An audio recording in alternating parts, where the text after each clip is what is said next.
ఈ దినం అనగా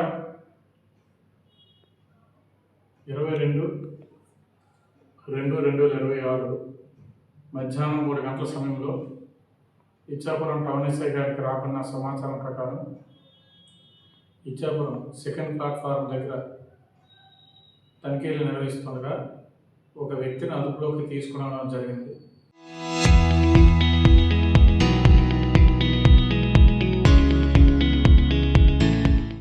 ఆ వ్యక్తి యొక్క పేరు అడగగా అతను Kondalola Sai Kumar, age 37 years, Narayanpet village, Mahabubnagar, Telangana స్టేట్కి చెందిన వ్యక్తిగా గుర్తించడం అయినది. అతని దగ్గర చెక్ చేయగా అతని దగ్గర సుమారు 45 గ్రాముల బంగారం, 10,500 రూపాయల క్యాష్ దొరకడం జరిగింది. అప్పుడు అతన్ని విచారించగా అతను ఇచ్చాపురంలోని 9/1/2026 రాత్రి అప్పన్నపేటలో గేదెల రామారావు మరియు గుమ్మలూరి అరుణ ఇంట్లో జరిగిన దొంగతనంలోని పార్టిసిపేషన్ చేయడం జరిగింది. ఆ ఇంట్లో పోయిన తులంపావు బంగారం మరియు 6,500 రూపాయల క్యాష్ రికవర్ చేయడం జరిగింది. అతన్ని పూర్తిగా విచారించగా ఇతను 2008 నుంచి చిన్నప్పటి నుంచి నేరాలు, అతని వయసు సుమారు 17 సంవత్సరాలు 18 సంవత్సరాల నుంచి నేరాలు చేయడం స్టార్ట్ చేశాడు.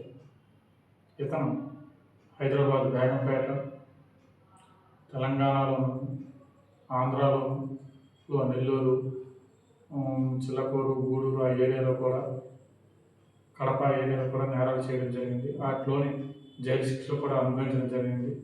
రీసెంట్గా నెల్లూరు చిల్లకూరు క్రైమ్లో అరెస్ట్ అయ్యి 6 నెలల కిందట జూలై నెలలో జైలు నుంచి రిలీజ్ అవ్వడం జరిగింది.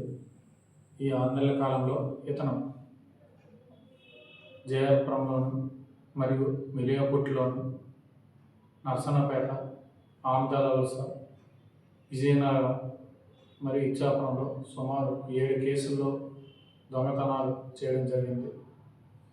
ఈ 7 కేసుల్లో ప్రాపర్టీ 45 గ్రాముల బంగారాన్ని మరియు 10,500 రూపాయల క్యాష్ని రికవర్ చేయడం జరిగింది. ఇతరులను పట్టుకోవడంలో క్రియాశీల పాత్ర పోషించిన ఇచ్చాపురం టౌన్ సిబ్బంది పాల్గొన్నారు. అదేవిధంగా ఇతను అరెస్ట్ చేసి రిమాండ్ నిమిత్తం ఇచ్చాపురం మేజిస్ట్రేట్ గారి దగ్గర ప్రొడ్యూస్ చేయబడుతుంది. అదేవిధంగా గవర్నర్ ఎస్పీ సార్ సూచనల మేరకు ఎవరైనా ఇంటి తాళాలు వేసి బయటకు వెళ్ళేటప్పుడు కంపల్సరీగా పోలీసు వారికి సమాచారం ఇవ్వాల్సిందిగా కోరుచున్నాము. అంతేవిధంగా LHMS locked house monitoring system అనేది ఉన్నది. ఎక్కువ రోజులు బయట ఉంటే మాకు ఇన్ఫర్మేషన్ ఇస్తే మేము కెమెరాలు, అదేవిధంగా ఆ ఏరియాలో బీట్ పెంచడం జరుగుతుంది. బంగారం రేటు విపరీతంగా పెరిగిపోతున్న వల్ల స్నాచింగ్ అనేవి ఎక్కువ అవుతున్నాయి.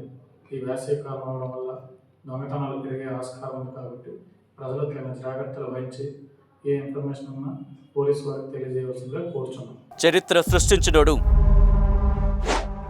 ఇప్పుడు ఆ చరిత్రని తిరగరాయబోతున్నాడు. అబద్ధాల గోడల్ని బద్దల కొట్టి నిజాలను రాగా మీ ముందుంచబోతున్నాడు. నిజమైన వార్తల కోసం వెంటనే డౌన్లోడ్ చేసుకోండి రా యాప్ని.